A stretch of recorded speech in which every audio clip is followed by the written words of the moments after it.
Will I ever be able to read just one book at a time? Nope, definitely not.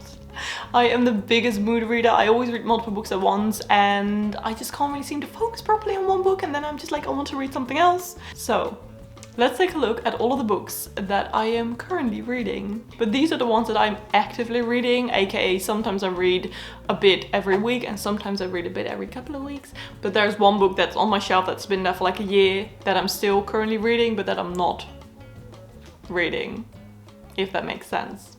Let's just take a look. The first one is the one that I am most actively reading at the moment. It is If We Were Villains by M.L. Rio. This is a brilliant dark academia story that is about this group of actors on this, like they're at this conservatory and they are doing these Shakespeare plays, and one of them is going to be killed, and then it's like, who did it? At first we follow our main character Oliver, who's actually been in prison for 10 years for that murder.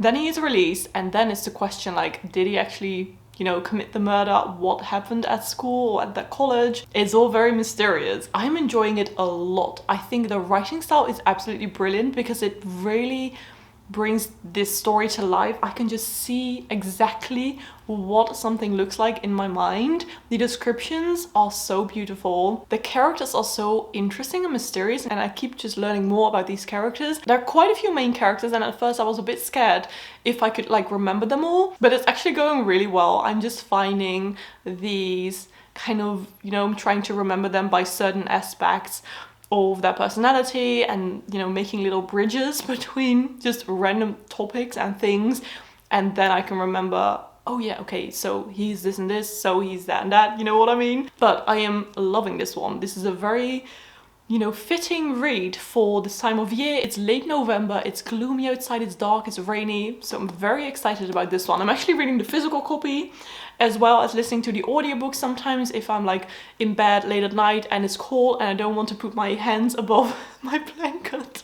I will listen to a bit of the audiobooks and I can just snuggle up under my blanket. So yeah, this is the first one. Next up, I'm also reading a non-fiction. As you can probably tell, a lot of the books are quite different genres or different types of books. So it's not 2 or 3 fantasies at the same time. It's always different books and different genres. So the next one is The Soul's Pet by Raina Wynn. This is a non-fiction book and it's about a couple. The husband finds out that he is terminally ill, so they decide to go on this very long walk called the 630-mile southwest coast pass from Somerset to Dorset in the United Kingdom.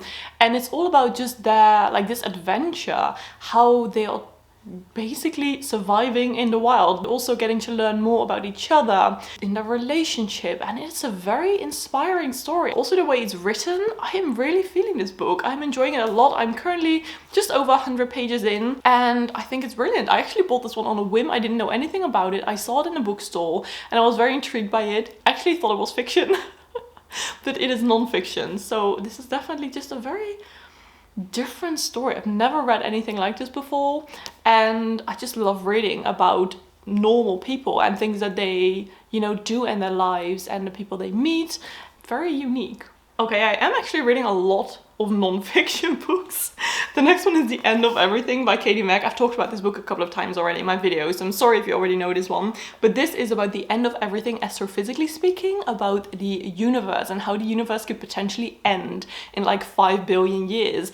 The writer Katie Mack is a scientist. She's very passionate about this topic, and you can just feel how much she loves researching the universe and how it could potentially end with like a fireball or imploding in itself.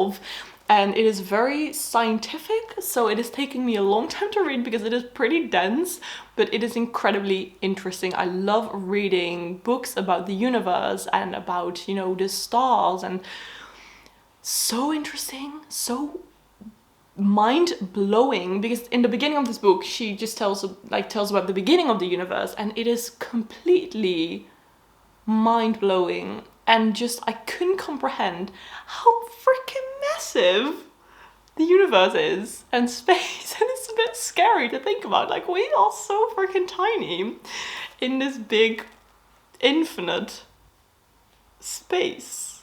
It's scary. But yeah, it is really interesting. Loving this one. It's just taking me a long time to read because it is so freaking dense. Let's talk about one that I've been reading for months now.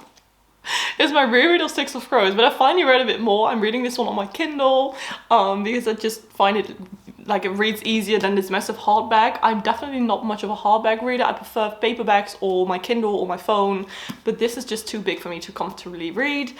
It looks really cool though. I remember ordering this book and I ordered the paperback, just a cheap paperback, and then I got this one in the mail. Something went wrong, and this is like a beautiful hardback with sprayed edges. So I was like, okay, this is pretty cool. And also the inside, I love the red end pages.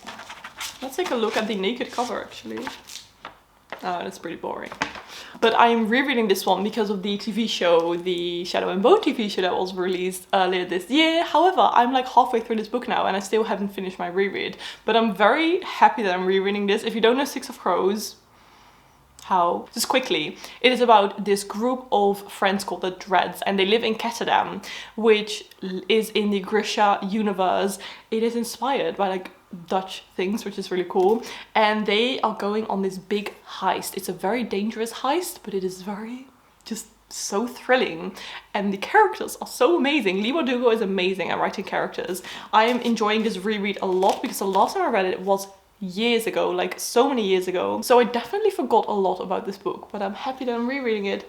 I just have to finish it. Next, I want to talk about an audiobook that I'm actually listening to. Let me look it up. A fun fact, I saw this book mentioned in sex education and I was like, this sounds so interesting. It is called Come As You Are, Revised and Updated, the surprising new science that will transform your sex life. And this is all about research into women's sexuality, because in the 20th and 21st century, not a lot of research has been done on women's sexuality, how everything works, how we experience it. Lots of research on just basically anything is done on like the male physique, and this is very important that research is also done on women's bodies. And this book is also a lot about certain stigmas, talking about how you are probably 100% normal, because you know, things that you see on the internet are not very realistic, and it can make lots of people feel very insecure about their own bodies, about their own sexuality. I'm also learning so much from reading this book, and I think it is one of those books that literally every person in the world should read. Not only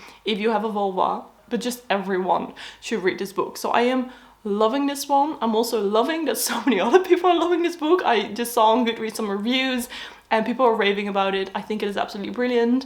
Highly recommend it. It's just so interesting. There are so many things I never learned anywhere. Never learned anything like this in school.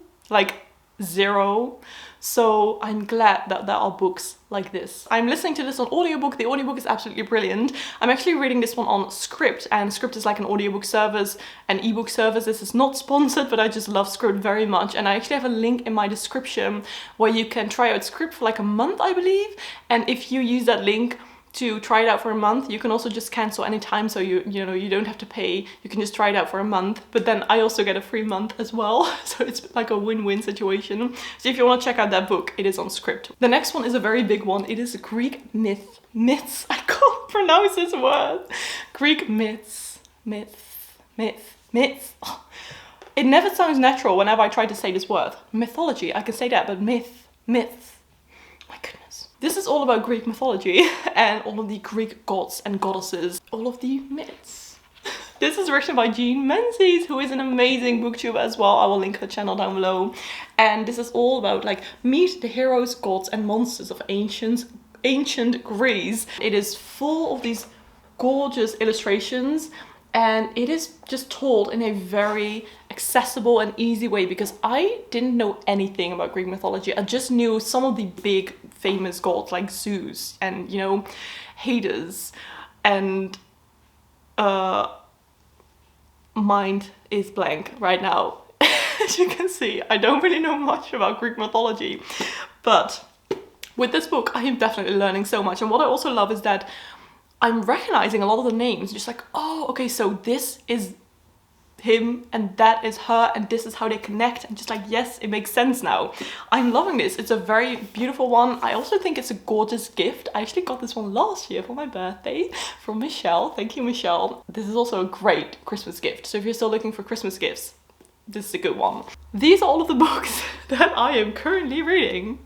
There are lots of books, but I just like reading multiple books at once. I just want something to choose from. If I'm not in the mood to read a very high fantasy, I don't want to push myself to continue reading a certain book that I'm, you know, not in the mood for. So that is the reason. Let me know in the comments. I've already asked you many questions to put in the comments, but let me know in the comments if you also read multiple books at once or if you just read a single book at the time. I really hope you liked this video. If you did, please give it a thumbs up. And if you want to comment something, but you don't know what to comment a star emoji, something with stars because of the universe, and I will know that you have reached the end of this video. Again, thank you so much for watching. I hope you're having a beautiful day and I will see you in my next video. Bye.